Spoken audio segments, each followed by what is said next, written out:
Break time na naman mga kaibigan, ang manggagawa sa Pinas. As usual mga kaibigan, nagtitipid pa rin tayo.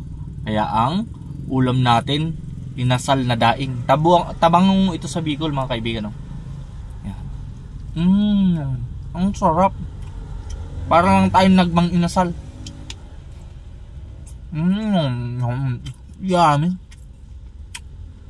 Legit ang sarap mga kaibigan.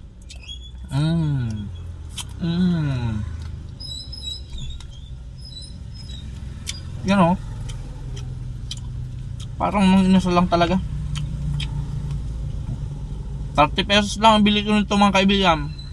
Pero kung bibili ka ng ulam sa mga kainan, ang mahal. 30 pesos mo, kalating gulay pa lang yan. Kaya nagtitipid tayo. Kaya lagi akong nagbabaon. Wala nang gastos to mga kaibigan. Inasal ko lang to sa kawayan. Wala kasing pambili ng uling.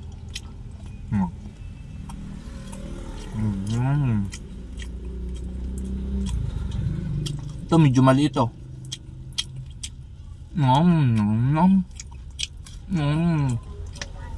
Yan. Ang bango pa. Inasal aroma.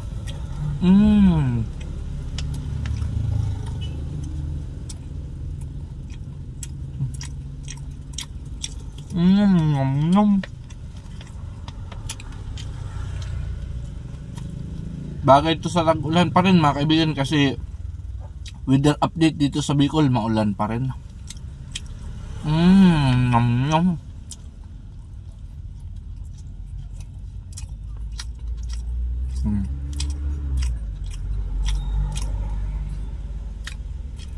Magmamahal ngayon ang mga tuyo at na ganito, mga daing dito sa Bicol.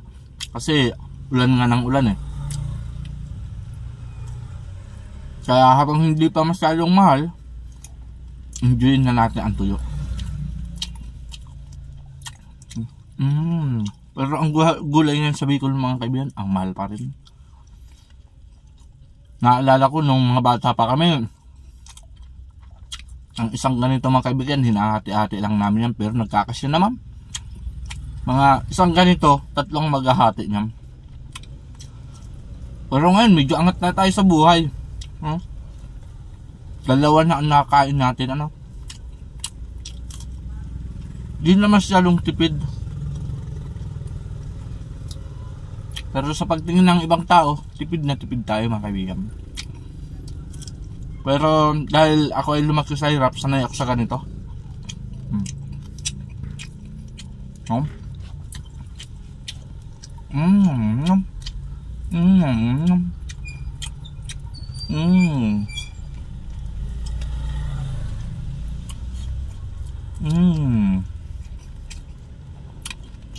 Alam ko maraming mahihilig sa mga ganitong ulam eh.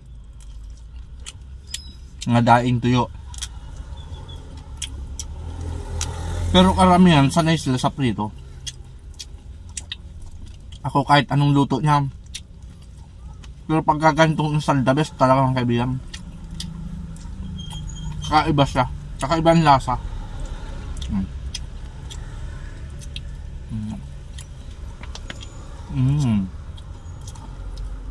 Ako pa naman gusto ko lagi nag-explore ng mga kaibang lasa araw-araw. O kahit nagtitipid tayo, gusto natin na iba-iba yung lasa na titikman natin sa isang araw. Top.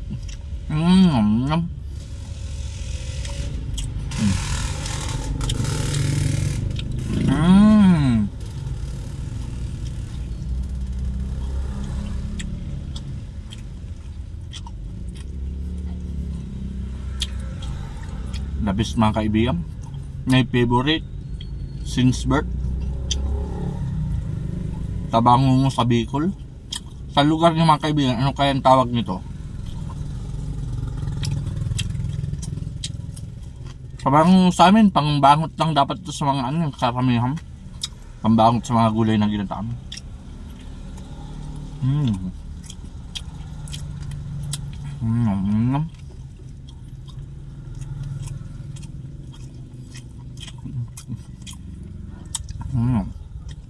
Yummy. Yummy to the max.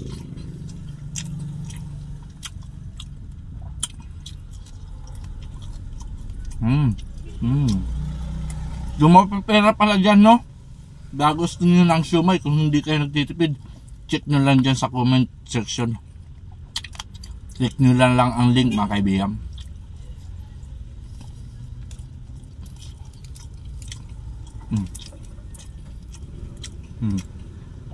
Yan, eh.